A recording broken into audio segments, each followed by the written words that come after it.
தமிழகத்தின் இன்றைய முக்கிய செய்திகள். எட்டயபுரம் வட்டாட்சியர் அலுவலகத்தை முற்றுகையிட்டு குளத்தவாய்ப்பட்டி கிராம மக்கள்.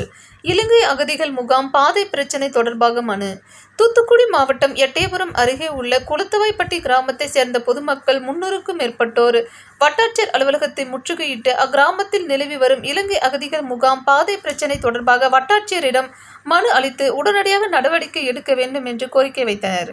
தூத்துக்குடி மாவட்டம் எட்டயபுரம் அருகே உள்ள குளத்தவாய்ப்பட்டி கிராமத்தை சேர்ந்த பொதுமக்கள் பல ஆண்டுகளாக தங்களது விவசாய நிலங்களுக்கு சென்று வருவதற்கு கிராமத்தில் உள்ள பொது பாதையை பயன்படுத்தி வந்துள்ளனர்.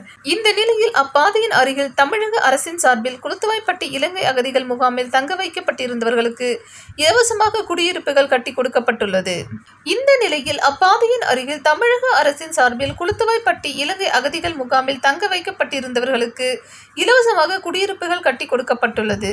இதன் காரணமாக தற்போது இலங்கை அகதிகள் முகாம் குடியிருப்புகளில் உள்ள சிலர் கிராம மக்கள் பயன்படுத்தி வந்த பாதையை பயன்படுத்தக்கூடாது என்று கூறி பிரச்சனை செய்து வருவதாக குளத்தவாய்ப்பட்டி கிராம மக்கள் பலமுறை காவல்துறை, வருவாய்த்துறை அதிகாரிகள் மற்றும் விளாத்திக்குளம் சட்டமன்ற உறுப்பினர் மார்க்கண்டேயனிடம் பலமுறை பிரச்சனை தொடர்பாக புகார் அளித்தும் எவ்வித நடவடிக்கையும் எடுக்காத காரணத்தினால் எட்டயபுரம் வட்டாட்சியர் அலுவலகத்தை குளத்தவாய்ப்பட்டி கிராம மக்கள் சுமார் 300க்கும் மேற்பட்டோர் முற்றுகையிட்டு வட்டாட்சியர் ராமகிருஷ்ணன் அவர்களிடம் 2000 ஏக்கர் விவசாய நிலங்களுக்கு செல்வதற்கு தாங்கள் பயன்படுத்தி வந்த பாதையை மறித்து அகதிகள் முகாமில் இருப்பவர்கள் பிரச்சனை செய்வதால் தங்களின் விவசாயம் பெரிதும் பாதிக்கப்படுவதாக கூறி உடனடியாக நடவடிக்கை எடுக்க வேண்டும் என்று மனு அளித்து கேட்டுக்கொண்டனர்.